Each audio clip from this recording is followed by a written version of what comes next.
जयकुमार गोरे एका सामान्य कुटुंबातला एक सामान्य शेतकऱ्याचा रेशनिंग दुकानदाराचा मुलगा आहे. गेल्या 20 वर्षापासून 4 वेळा विधानसभेला निवडून आलेला आहे आणि तो जनतेने निवडून दिलेला आहे. मी कुणाच्या मेहरबानीवर, मी कुणाच्या सुपारीवर राजकारण करत नाही आहे. मी सामान्य माणसाच्या हिताचं राजकारण करतो. मी प्रस्थापितांच्या विरोधात लढून इथपर्यंत आलो. मग पवार कुटुंब असेल, असे अनेक कुटुंब संस्थानिक असतील, त्या सगळ्यांसोबत माझा लढा झाला आहे. मी जे भोगलंय ते राजकारणात कुणी भोगलं नाही. मी ज्या परिस्थितीतनं राजकारण केले, कदाचित माझ्यामध्ये ती क्षमता नसती तर माझ्यासारखे अनेक राजकारणी जे उभारते सामान्य कुटुंबातले त्यांच्यामध्ये प्रचंड क्षमता होती, पण ते हे प्रस्थापितांच्या समोर टिकले नाही, म्हणून ते राजकारणात संपले. मी लढाई करून इथपर्यंत आलेलो आहे. माझ्यावर 1 नाही, 2 नाही, 3 नाही, 18 गुन्हे दाखल झाले.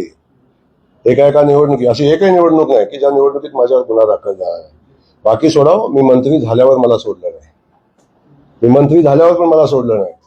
ज्यांना तुम्ही बघितलंच नाही अशा माणसांनी माझ्यावर गुन्हे दाखल केलेले आहेत. त्यामुळं या सगळ्या परिस्थितीमध्ये न्यायालय सक्षम आहे. माझ्यावर 18 गुन्हे दाखल होते, त्यातले 15 गुन्हे निर्दोषत्व सिद्ध झालेलं आहे. 3 गुन्हे माझ्यावर पेंडिंग आहेत, त्याची चौकशी चालू आहे आणि त्याचा निकाल आल्यानंतर जे काय होईल ते स्वीकारेन मी, काळजी नका करू. परंतु या सगळ्या परिस्थितीमध्ये मी आजपर्यंत या सगळ्यांना परिस्थितीला सामोरं गेलेलो आहे. आज आपण बघता अनेक लोकांना जयकुमार गोरे ना सातारा जिल्हा असेल, सांगली जिल्हा असेल, सोलापूर जिल्हा असेल, पुणे जिल्हा असेल, अनेक लोकांना जयकुमार गोरेंची अडचण झालेली आहे. ते आपल्यालाही ज्ञात आहे. पण मला एक सांगायचंय, मी त्या भगिनी आहेत माझ्या, मी त्यांच्या विरोधात कधीच काही बोलणार नाही. परमेश्वराने त्यांना सुबुद्धी द्यावी. त्या पण सामान्य कुटुंबातून आलेल्या आहेत.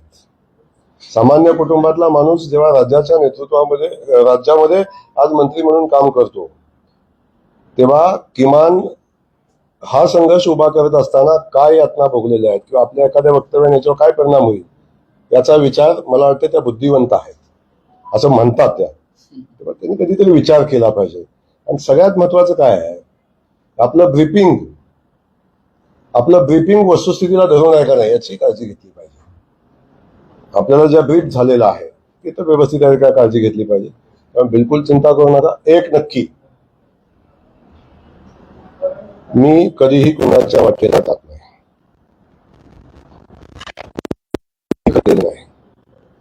म्हणून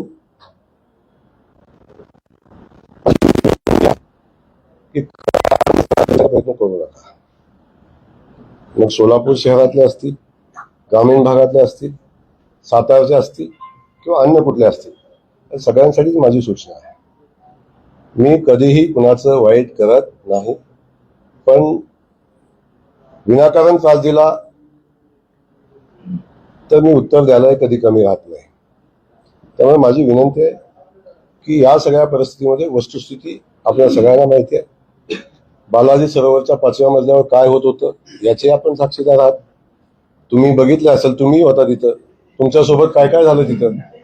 त्यामुळं या सगळ्या गोष्टीचे साक्षीदार आपण आहात.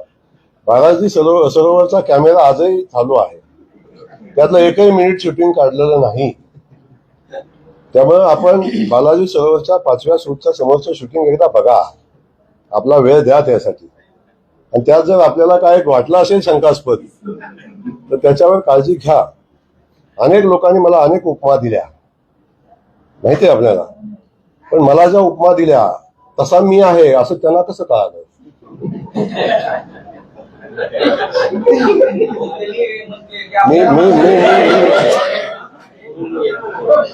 म्हणजे मी असं आहे असं त्यांचं म्हणणं आहे.